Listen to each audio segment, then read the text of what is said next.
Pertanyaan nomor 1, apa pengertian fun learning? Fun learning merupakan metode belajar yang menumbuhkan kesenangan, kegembiraan, serta kenyamanan terhadap anak tanpa ada paksaan apapun. Pertanyaan nomor 2, mengapa proses belajar harus fun learning? Agar setiap proses belajar anak merasa senang, sehingga anak lebih semangat lagi dan lebih giat lagi untuk belajar.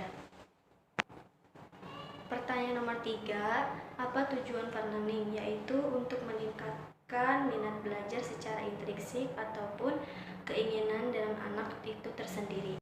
Pertanyaan nomor 4, apa hukum fun learning di bimbel? Hukumnya yaitu wajib dan harus, karena hal tersebut mempengaruhi minat baca dan belajar anak. Pertanyaan nomor 5, siapa yang harus merasakan fun learning dan sebutkan alasannya? Yang harus merasakan yaitu anak. Alasannya karena anak harus merasakan bahagia, nyaman, dan senang pada saat proses belajarnya. Pertanyaan nomor 6, siapa yang harus menciptakan fun learning dan sebutkan alasannya? Yang harus menciptakan itu adalah motivator. Dikarenakan motivator bertanggung jawab untuk meningkatkan minat baca dan minat belajar anak, sehingga anak harus merasa senang dan nyaman. Pertanyaan nomor 7, bagaimana cara menciptakan fun learning? Yaitu dengan mengajak anak berdialog, bernyanyi, bercerita, mendongeng, dan bermain bahasa Bimba. Pertanyaan nomor 8, bagaimana cara mengevaluasi anak apakah sudah fun learning ataupun tidak? Caranya yaitu dengan melakukan pendekatan terhadap anak, yaitu dengan berdialog, bermain, ataupun bernyanyi. Yang kedua yaitu dengan cara mencari tahu kesenangan anak tersebut.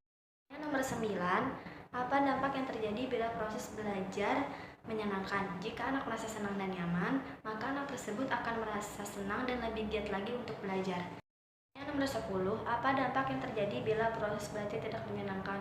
Dampaknya terhadap anak yaitu minat baca dan belajar anak akan menurun, sehingga anak tidak merasa senang dan tidak merasakan nyaman untuk belajar. Menjawab pertanyaan bagian B. Nomor 1, pertanyaannya, apa pengertian small step system?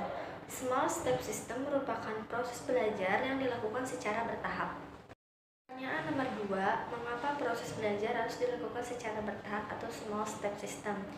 Yaitu agar semua anak merasa senang dan menikmati proses belajarnya. Pertanyaan nomor 3, apa tujuan step smart system? Tujuannya yaitu untuk menciptakan suasana kelas dan suasana belajar yang menyenangkan. Pertanyaan nomor 4, bagaimana cara motivator untuk mewujudkan proses belajar yang small step system? Yaitu dengan cara mencari tahu kesukaan anak, kemudian mengajak anak untuk melakukan kegiatan yang ia suka agar dia tertarik.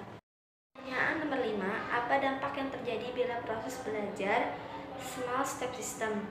Dampaknya terhadap anak yaitu anak lebih semangat lagi dan lebih senang lagi untuk belajar dikarenakan proses belajarnya yang menyenangkan.